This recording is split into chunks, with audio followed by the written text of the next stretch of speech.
Sheriff, talk to me please about, we've gone through the City of Charleston racial bias audit. Right. We're now headed into a North Charleston Police Department audit. Tell me, I did have a councilman say to me, I'd like to see various law enforcement, especially the Charleston County Sheriffs, come forward and do one as well. Well, I think we are in a unique position in that I have been here for 32 years, and as an example, we took the city's audit and we took what North Charleston had from the Department of Justice, and we looked at those things, and we've made changes that agencies that have had audits haven't made. My foundation was in police community relations, community-oriented policing, and over the course of those 32 years, and plus 3.5 at North Charleston, 36 years altogether, I've established relationships with folks in the community, and they don't hesitate to contact me when they have an issue. And we bring them in and show them videos when that's appropriate to do so.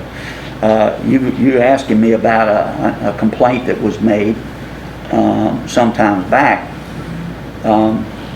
We took that complaint, we looked into it. I was contacted by a county council member about it, and so the complainant was shown the video, the in-car camera and the body-worn video. The council member was shown that, and he agreed with us that there was nothing amiss in that interaction with one of our deputies. So this is the Jerome Hayward? That's correct. That's correct. So he was in the wrong to not have a signal on. They had every right to pull him over, is what you're saying? Well, they did. There were a number of things that we could see from the in-car camera, but the interaction from the body-worn camera, neither of those showed anything amiss as far as the actions of the deputy. And he's been made aware of that. He's obviously not satisfied with that response. Jerome and I had a relationship after the Walter Scott shooting and the Emmanuel 9 shooting. I found it to be in our interest to have someone like Jerome, who was known in the community, could get out and help me determine the pulse of the community, if you will, and to make recommendations based on what he found. And we had multiple discussions. Curiously, none of which had to do with anything he felt was wrong with the sheriff's office. But when we reached a point that I didn't feel that it was longer necessary to have him as a contractor, he got angry, and he's been making all kinds of complaints. He thinks that I had something to do with an article that the newspaper ran a month or so ago now, and I have not been involved in any of that. I'm too busy with my own considerations, but his anger at us, or at me in particular, I think drives some of what he's doing here. Well, if we go back to the idea of just best practices, whether or not it's seen on a regular basis or on a daily basis, any kind of issues with your office, your deputies, why not just go ahead and have a racial bias audit this way? I do have, every 4 years. I'm an elected official. I have been elected to act as the advocate for people as it relates to public safety related issues. I have always been open. I've brought people in. There are many people who can tell you that. I don't see that because it produces things that we can find on our own and address. That's what we did when we looked at the cities. But again, we've done things that are pretty revolutionary that agencies that have been audited don't do. We were the ones who sought the private grants to address issues with the population in the detention center. And we created the Criminal Justice Coordinating Committee to look at that and other issues. And have folks from the community that sit on that, and they meet in this very room here, and they are clearly in a position, and some of the folks that are on there have never hesitated to take us to task when they thought we were doing something inappropriate. So I don't believe I need somebody coming in that doesn't know this community, doesn't know this sheriff's office, and starts looking at a bunch of numbers and drawing oftentimes inappropriate conclusions from what they've looked at. Again, we do things, we're accredited on the national level in all three areas that are addressed in accreditation in law enforcement. For the law enforcement side, for the detention side, and for the medical facility within the detention center. We have a couple deputy county attorneys that are assigned to this. I'm an attorney, so I'm very sensitive to court decisions or changes in the law.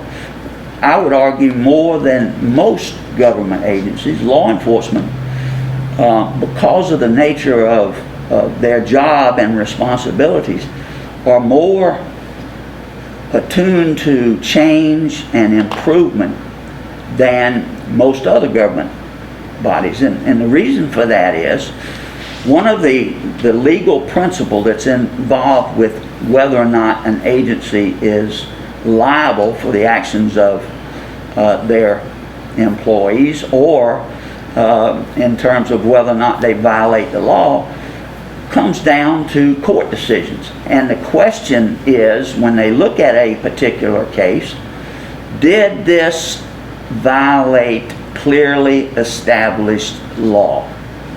And so they may decide that in this particular case there was not clearly stated law, and so they say, as of this decision, we're saying now that this is clearly established law.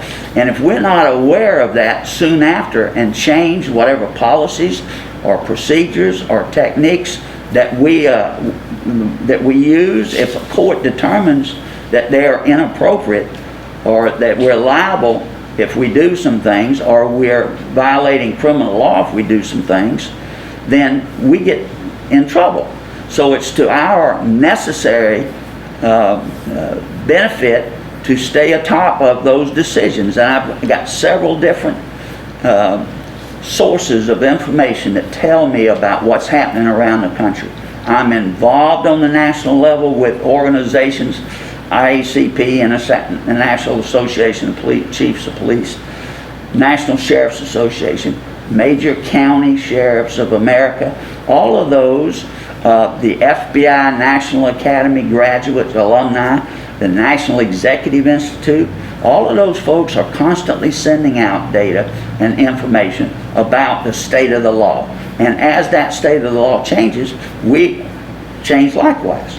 Let me ask you about racial sensitivity training. Do you feel like your officers are on a regular basis being trained to Yes, deal we with? We provide training with all types of different situations. We have been, you talk about mental health, for example. We have a long history with Medical University Institute of Psychiatry, the Department of Mental Health. We have had a mobile crisis unit back in the late 80s. We've used them. They go to the scenes of, say, someone that's barricaded in a house. They help us assess the situation. If somebody comes to We are you, very much involved with NAMI, the National Association of Coalition for Mental Health. All of those things, and they teach us crisis intervention training. Part of what we did with the Criminal Justice Coordinating Council is we created a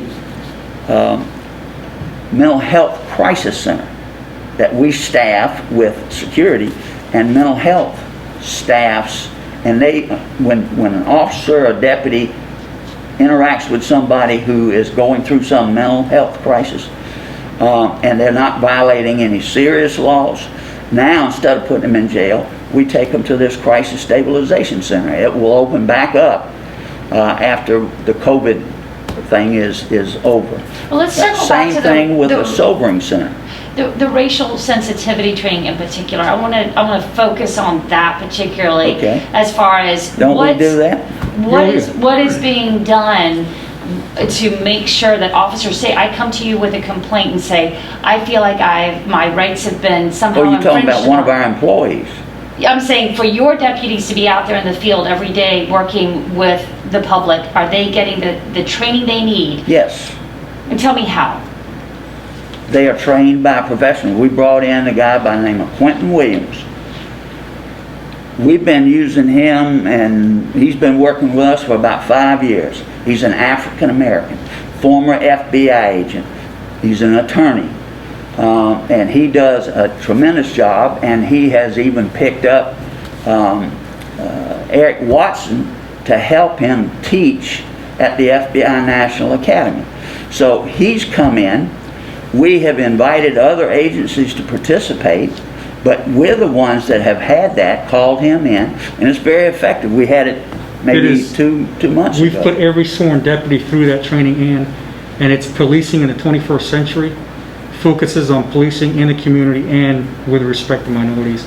Well, I'd love a little bit of paperwork on that if Yes. you want to send me something on that, because that's what I'm trying to get to really is the crux of it is, as we go through these things, I sat in on all of the council meetings with the North Charleston Council talking about, whether or not you need it and whether they could handle it in-house. Right. And that's a big question, I'm sure, for your sheriffs all over the country. What are we doing to make sure that when you're not able to watch over what's going on out in the field, you're getting the reports back that our public is actually being treated on that fair. I can tell you a couple things that are related to this. Number one, contrary to what the people who want to defund the police have to say, minorities don't hesitate to call us with either a complaint about criminal activity or about our deputies. We have taken those complaints. We have terminated deputies. We have, where it was appropriate, we charged deputies. Just charged one with reckless homicide, on-duty accident with his vehicle, and they don't hesitate to call a complaint about a deputy. So, everything I see is working. Now, we make improvements. Here's my opponent, and this has got to be driven to a great extent by the political atmosphere. The ACLU is out here promoting my opponent. They say that I am not opposed to no-knock warrants. Here's the thing, the real issue here. In law enforcement, you can't predict the future circumstances that your people are going to get involved in. And so, as I'm sure you've heard, that even with the chokeholds, which we don't do and have never trained to do, even with chokeholds, there is a provided that in a case where you're fighting for life and death, you can use a chokehold. You can't absolutely say no on anything. When it comes to no-knock warrants, I don't support no-knock warrants, but in the discussion what I pointed out is there are instances where for safety reasons we go in without knocking. And I'll give you an example of that. The postal inspectors came to us years ago, and this is very rarely done, by the way, but they said, we've got these two guys who've been robbing post offices all up and down the eastern coast, and we have located them in a mobile home, and they got our SWAT team, and these folks according to postal inspectors and their record, these were very bad dudes, okay?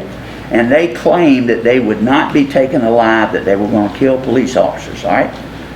2 o'clock in the morning, they woke up with police gun barrels sticking in their face, all right?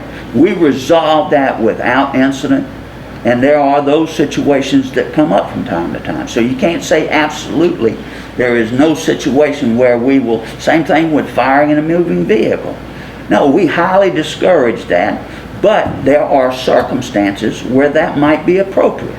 So you're saying your team needs to make that call, whether or not there's a no-knock or a... Well, who shouldn't? Well, and that's what I'm asking. It's like, this is not something that you want to be handled or a policy within your system that can't be What we handled have on a day. here, It's on an individual basis, a case-by-case basis is what you're absolutely, saying. and we have forms and policies that deal with this. This is a checklist that when you're going to serve a warrant, you can have it. When you're going to serve a warrant, these are the things that you take into consideration to decide how you're going to serve it. Okay? So we don't just, well, I guess we ought to do it this way. You know, we take a very reasoned approach. Not all departments do that, but we have been on the leading edge and hold all sorts of issues. Well, let me get to one other thing that I really wanted to ask you about, and I told Captain Antonio at the last minute. I was like, I think we need to clear this up. Tell me about the stand down. There was a lot of conversation after the protests. Pardon? I'm not aware. Did you see any? Okay. Go ahead. Sorry, I don't want to interrupt you. So tell me, did you ever hear a stand down order? Did you just hear what I said? No, I'm sorry, because I was interrupting you. All right. So I was trying to get out of your way. Let me tell you again, I am not aware of any stand down order dealing with May 30th or at any other time. I personally am not aware of any stand down order. Perfect. No, and that's what I wanted to just find out, because I think that there was a lot of miscommunication about that. I've said that every time I've been asked. All right? Here is a form that if we think SWAT is needed, this has to be completed to give the SWAT for them to approve whether or not they think it's appropriate for them to be used. We've got all kinds of policies and procedures in place. I hear you. So I think that the reason I'm getting to this is I'm going to ask the other sheriff's offices, and I mean, I'm not just going, picking on Charleston County Sheriff's Office. I want to talk to the Dorchester folks and the Berkeley folks and the various law enforcement agencies. I think Well, what I I'm was going to trying... say, how about police departments? Well, I have been. Yeah, the police departments as well. I mean, I just didn't want to say it was just one sheriff's office that I was communicating with. The reason I'm interested in this is there some kind of domino effect right now in our public opinion? Do you feel like there is a support that has shifted on some level for an accountability? I do, perhaps? and I would attribute much of that to the media coverage. Okay? People in the minority community are, and I've been around long enough to know folks in that community. They are afraid sometimes to stand up and speak their piece, particularly if it is perceived not to be the typical black response on something. They support the police and would ask for more police. They're not the folks I talk to, they're more concerned about their daughter or their granddaughter or grandson getting shot at some birthday party than they are about police. That is something that's driven, and if you look, even though we may have lost some, and who wonders with all of the media coverage of it, but if you look, studies back for the last 30 or 40 years have demonstrated that people respect police. We're generally up around the top with the military, and depending on how the question is asked, nurses, okay? The media and Congress are the ones that have the serious credibility issues with the public out there. And I think that's important to note, because it gives some context. It does, but I mean, I'm not all of asking about respect necessarily, I'm asking about trust. But the same thing. Is it the same thing? What is it? It is. Well- You can't respect somebody that you don't trust. I agree with that. I agree with that. I guess what I'm trying to get to is whether or not, okay, let's take those both off the table. Let's say I would say communities absolutely respect and trust the police for exactly what you just said, because we have to have law and order with what's going on. I guess what I'm trying to get to is, should we assume, or do we have to assume that our law enforcement is making the right choices out there, that they have the right training and the tools to do it? So that's what I was trying to get at. If you look around the country, sheriffs in particular, Jim McDonald, Los Angeles County, 1 term, former police chief, former high-ranking LAPD, he's defeated in 1 term. Rich Stanek, 3-term sheriff in Minneapolis, was defeated. Erwin Carmichael in Charlotte, Mecklenburg County, was defeated, all in 2018. As far as these folks in South Carolina that have been arrested, I disagree that there's no accountability for those guys. They would tell you, yeah, there's accountability. They go into jail, or they losing their job, they losing all kinds of things. So there is accountability, and we have been doing everything we can do to ensure that we're doing the public's business the right way.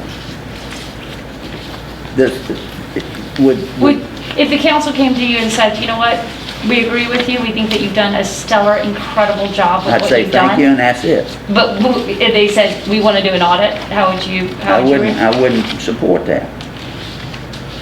I think it's a waste of money, and I think it creates more problems.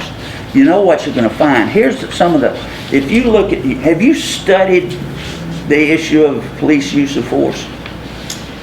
Not No. like you. No. And you need to, because I don't accept the premise here locally in particular. If you look, the single biggest indicator as to whether or not their police use of force is related to the extent to which people are involved in violent crime. Okay? That brings into play African Americans, because if you look at the leading cause of death of young black males 18 to 24 is homicide at the hands of another black male. If you look at the county jail over there and ask what's the breakdown, racial breakdown of your pursuit charges, people that are put in by all the agencies for pursuit, resisting arrest. That's sort of an elephant in the room. A lot of these situations occur because they won't follow the police officer's directions. Now, we monitor what best practices are out there. We initiate our own. When we started citing and releasing on simple possession of marijuana, I have put out a policy that says we're not going to be stopping cars for equipment violations unless it's a very serious safety issue. We're not automatically going to ask people if we can search their car. Those are meaningful changes in the way we do business that that I know of agencies around here that do that have had audits are doing something as dramatic as that. That goes right to the heart. Those are flashpoints. Those are flashpoints. And I've analyzed that from a cost-benefit analysis situation is we don't need to be doing that. Well, I appreciate your honesty, and I think we got to And a the little heart bit of of it. anger because, you know, we're getting a lot of crap that we don't deserve. These police officers go out here, and I've lost officers, and it's like losing a part of your family. We don't deserve all of the crap that's being dumped on us. And I'm going to tell you, you do a survey or an audit, whatever you want to call it, that doesn't mean that things are going to change in any meaningful way.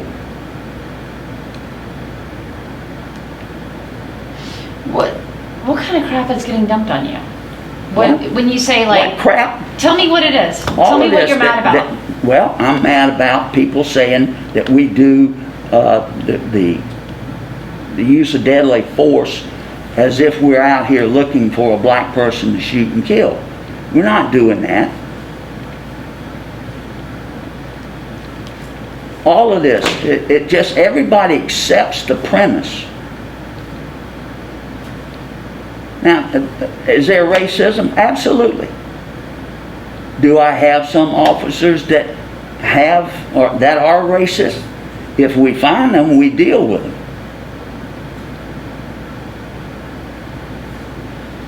Well, I appreciate your honesty about it.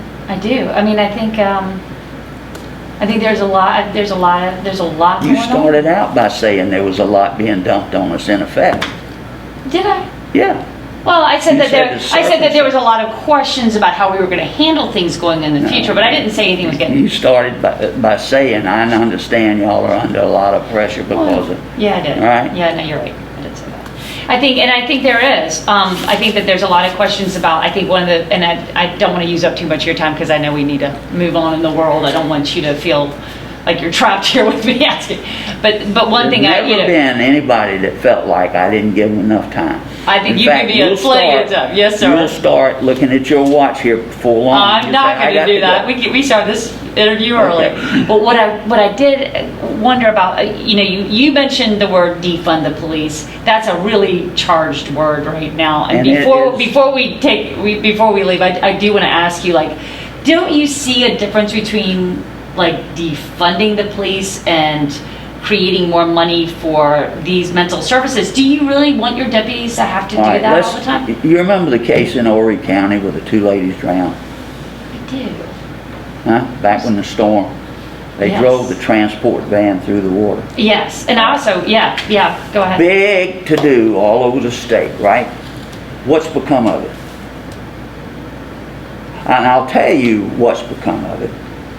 The Department of Mental Health gave the legislature this humongous cost for them to take over the transporting. All right? Now, some of the things that we have done are this. With the mental health thing, now, when we get on the scene, EMS is there.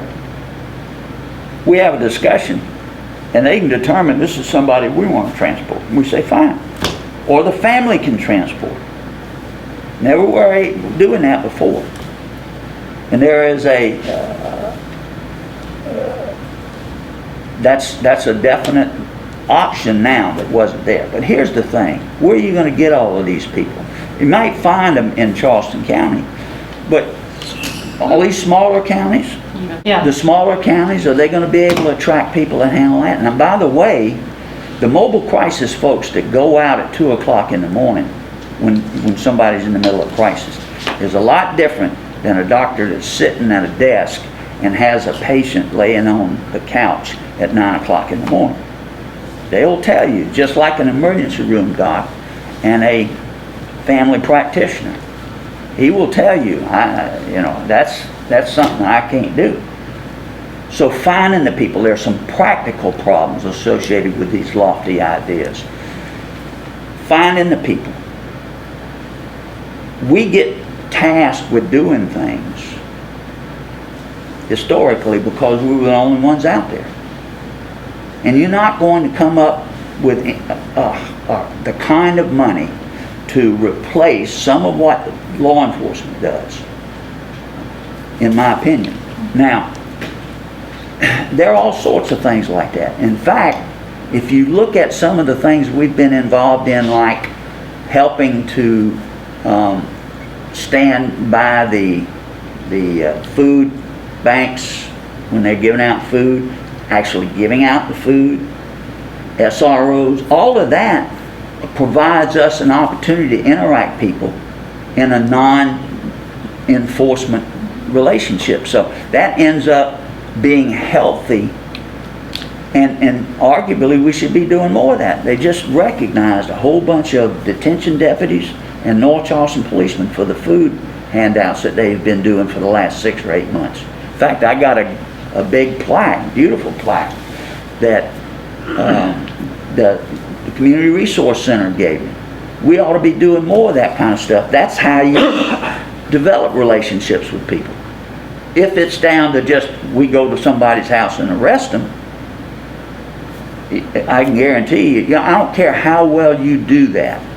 When you go in and you arrest somebody, you're arresting their son, their father, their brother, their sister, their daughter, and there ain't no way in the world they're going to see it as anything other than that. You taking my daddy away, or my brother, or my son, all right? So now, if you want us to do only those kinds of things, imagine the kind of relationship we're going to have. That's a really good point. And let me tell you, that people don't realize this, but the biggest thing that we do is provide a level of order that people feel comfortable going out at night to go to dinner. They feel okay sending their children to a concert, going to work. You see, people, by and large, don't see crime happening to them, except here recently, because people could say, hey, that could have been me at that restaurant, or I was just there the night before. When people interpret something as that could have been me, then that hurts that level of comfort. That's why we have re-engaged downtown to rebuild that sense of comfort. But that's what we do, is we provide the level of order that people feel comfortable living their lives. It's not arresting somebody for drugs so much. Those are the things that everybody sees, but it's all that we do to establish a level of comfort that people feel like they can be creative, they can do all kinds of things, they feel comfortable doing something. And this isn't the Russian police, you know, and the protesters know that. Now, one of the things interacting with immigrants, I can tell you, is they bring with them experiences they've had in their own country with law enforcement. So they come on in oftentimes with a bad view of law enforcement, and that's hard for us to overcome sometimes. But that's not because necessarily of anything we've done. But if you study or if you research this issue of use of deadly force by police, you'll find a different conclusion than the one that's been promoted. Well, thank you. I appreciate it. Anytime, anytime.